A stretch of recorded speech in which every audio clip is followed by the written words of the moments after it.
थानाय 6 एप्रिलनि सालमारिबो बीजेपी बदलनि 46 बिसि संसमा साल पालाय लेखा आबनो कितिङै बीजेपी रक हाति बारसरमै दालबिदाल सामं बतानि यापरि नाहारका आबनि ओङै स्रांसालो रामनगर विधानसभा केन्द्र व कायसा पान्दा संघ शाखा आशाली पान्द मानजाखाय बीजेपी बदलनि प्रभारी राजदीप राय एमएलए एबा मेयर दीपक मजुमदार 7 रामनगर मण्डल कमिटिनि प्रेसिडेन्ट अमिताभ भट्टाचार्य ते सदरनि प्रेसिडेन्ट असीम भट्टाचार्य नखबै गुबनि आदं रक आशाली पान्द कगनारगा थाङै प्रभारी शाखा केबने बदल रक बीजेपी बदल हिन्दू बदल हने ककपिरि तंगो पतेबु शाखा केबने बदल रक ककपिरि तंगो बीजेपी बदल माइनरिटी दफा न हासल खलाई तनिवो हनै आबो हाइके ककपिरि तंगो कांग्रेस टे सीपीआईएम रक पियाबा बरकनि अ ककपिर मुं चेंग्रानि बागै न मन्त्री बखरक नरेन्द्र मोदी सबका साथ सबका विकासनि बागै कबखा ताबुसुक जरा 11 इयर्स रमै मन्त्री बखरक नरेन्द्र मोदी हापांग फाइमानि यागुलो जेसुक योजना अंखा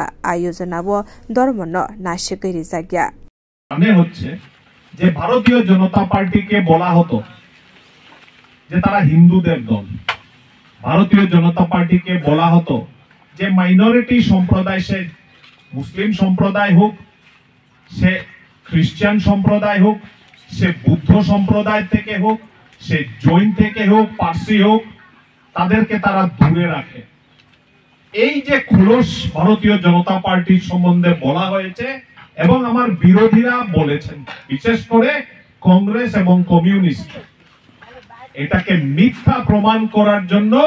নরেন্দ্র মোদী সবকা সাথ সবকা বিকাশের ডাক দিয়েছেন এবং পরবর্তীকালে আজকে আমরা দেখলাম উনি 2019 এর ইলেকশনে ভারতীয় জনতা পার্টিকে আবার নেতৃত্ব দিয়েছেন আবার আমরা জিতেছি এবং 2024 এ আমরা আবার সরকার গঠন করেছি এবং এই বিগত 11 বছর প্রায় নরেন্দ্র মোদীজি ভারতবর্ষের প্রধানমন্ত্রী এবং প্রত্যেকটি কাজ এবং প্রত্যেকটি যোজনা যেটা নরেন্দ্র মোদী সরকার নিয়েছে সেটাতে কোনো বাছবাছাই করা হয়নি সেটাকে ধর্মের আধারে কোনো বাছবাছাই করা হয়নি आशाली पान्द कगनारखा मेयर एबा एमएलए दीपक मजुमदार दे राजनगर आमसानी जत लोकरब फाइ मानजाखा ब्यूरो रिपोर्ट कखरा।